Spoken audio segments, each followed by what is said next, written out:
For those West Coast audience out there, it's going to be a 3:40 start for Leicester and Gonzalez. So keep that in mind. Also, segment number 3, watch what you bet here on Wednesday. The NBA playoffs do continue, and the Nuggets look to take a 2-0 series lead on the Trailblazers. Line currently sitting at -4. Total of 219.5. Money line split plus 155, -175. Trailblazers are 48-40 against the number on the season. However, 11-18 against the number as a road dog. But overall on the road, Teddy, 22-22. Nuggets are 46-44 against the number on the season, 34-29 against the spread as a favorite, getting it together in Denver tonight.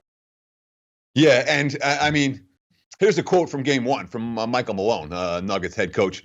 Neither team could stop one another. I keep telling our guys, once we get into our defense, and once we get our defense into the game, we're going to be okay. The first team that actually gets defense into the game will be the team that wins. Well, neither team did anything defensively. But when you say which squad do you trust to bring it and make the adjustments on the defensive end, I certainly trust the Nuggets at this stage of the campaign more than I trust the Blazers for a number of reasons. 1, I like Mike Malone. 2, Denver's shown that defensive acumen far more than Portland has, both in the postseason and in the regular season. 3, Enes Kanter's not a defensive stud. He's not. And there's not much that Terry Stotts is going to do to change that. Now, Kanter had a huge game in Game 1. You know, they got production off the bench from Rodney Hood. They got a huge game from both of their backcourt stars, and it still wasn't enough because the defensive stops weren't there. I don't know if they're going to be there tonight for the Blazers either. Here's a quote from Jokic, quote, I can read everything.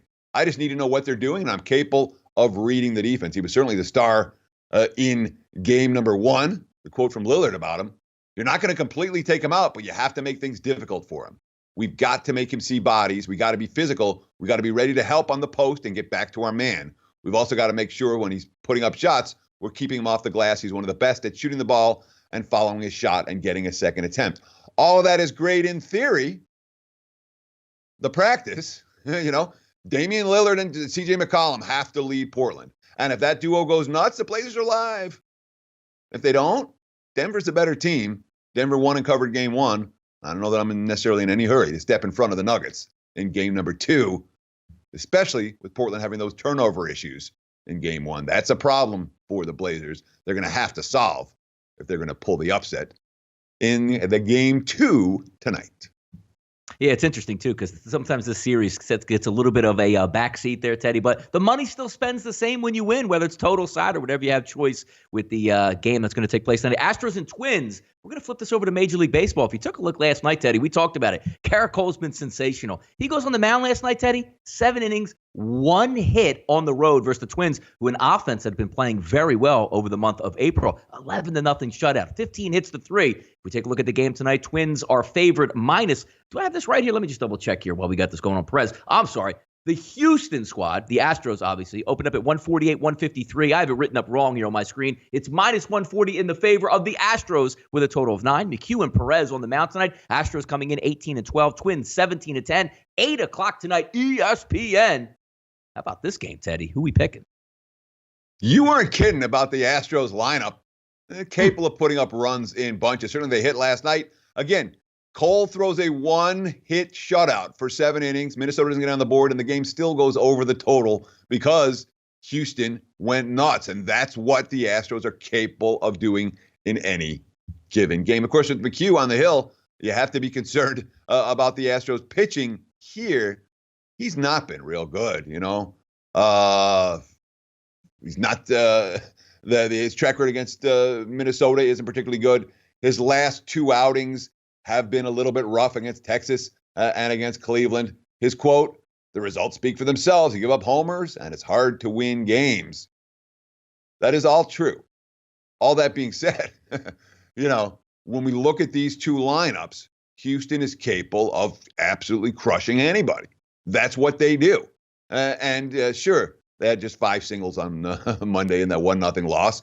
Yesterday, 15 hits, 3 different guys go yard. And it was cold and nasty yesterday. It's supposed to be a little bit nicer today. Quote, it's fun. This is George Springer talking about the offensive production. I think every guy kind of feeds off each other, kind of like the old school saying that hitting is contagious. It showed tonight. Rocco Baldelli. This quote I don't like for Minnesota tonight, flat out. Talking about the month of May or the month of April and the hot start the Twins have gotten off to. Quote, it was a good month for us. The guys collectively swung the bats very well. Our quality at-bats were good.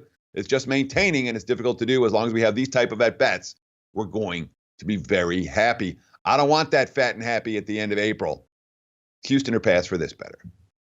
Final game of our triple header here on Watch What You Bet. Late night action in Los Angeles tonight. The Blue Jays on the road versus the Angels. Angels favored -114, total of 8.5. Going to get underway at 10:07 Eastern, 7:07 Pacific. MLB extra innings. You can pick this game up on live from LA. Blue Jays come in 14-15. Angels 13-17. But Stroman has been really good on the season, Teddy. Just looking at his overall ERA, a 1.43. If we back up to last night, Goodwin hit an 8th inning blast to give the victory to the Los Angeles Angels. We'll see if Toronto can return that favor. But Stroman, pitching like the ace we always thought he might be so far to start the season. Sure. And I mean, he's shown a lot of signs.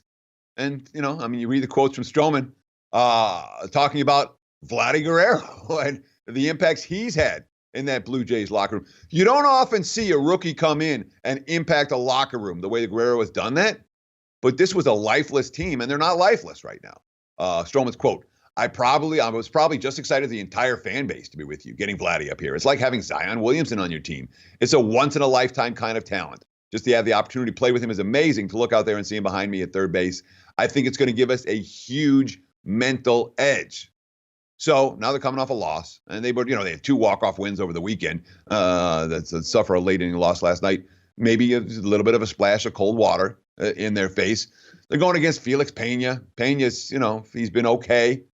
Last time out, he came in the second inning after Cam Bajosian pitched the first inning as the opener. Pena's advanced metrics are mediocre. We're not talking about a guy who's looking like an ace right now. We are, however, talking about an Angels team that's hitting the ball a little bit better. And certainly when you talk about Stroman, he's got a bad track record against Mike Trout. He's got a bad track record against Albert Pujols, and of course Andrelton Simmons is red hot right now, hitting like 369 over the last 15 games. So all of a sudden, this is an Angels offense that's showing signs of life. I lean Toronto here, but I did not pull the trigger.